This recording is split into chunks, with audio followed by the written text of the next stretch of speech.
সবাই একত্রিত হয়েছেন, একত্রিত থাকেন। এই পূজাটাকে কেন্দ্র করে কোনো রাজনৈতিক শক্তি বা পরাদর্শিক শক্তি যাই বলি, খোলা পানিতে মাছ শিকার করার একটা সুযোগ নিতে পারে।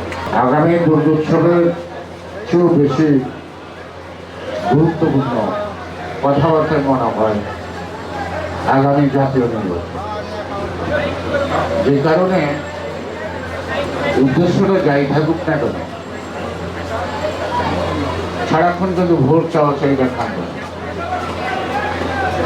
আমি জানি না এখানে কে আগামী দিন মনোনয়ন পাবেন। যারা প্রত্যাশা করেন তারা কয়জন উপস্থিত, কয়জন অনুপস্থিত তা আমার জানা নেই।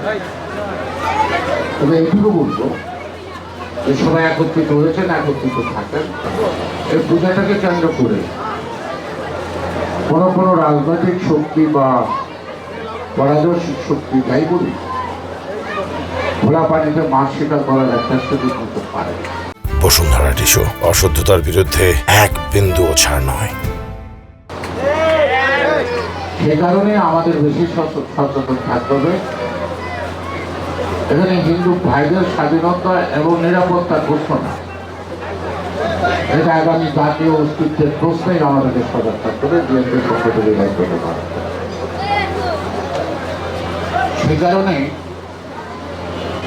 আমাদের দলীয় সিদ্ধান্ত অনুযায়ী আমাদের ভারপ্রাপ্ত চেয়ারম্যান প্রত্যেকটা পূজা মণ্ডপের আশেপাশে বিএনপি নেতৃত্বের বিরুদ্ধে সমন্বয়ে একটি করে কমিটি থাকবে, যারা ওই মন্দিরে, যারা পঞ্চায়েত তাদের আহ্বানে তাদের যখন যেটা বলে সেভাবে তারা তাদের সহযোগিতা করবে, দায়িত্ব পালন করবে, যাতে পূজাটা নির্বিঘ্নে শেষ হয়।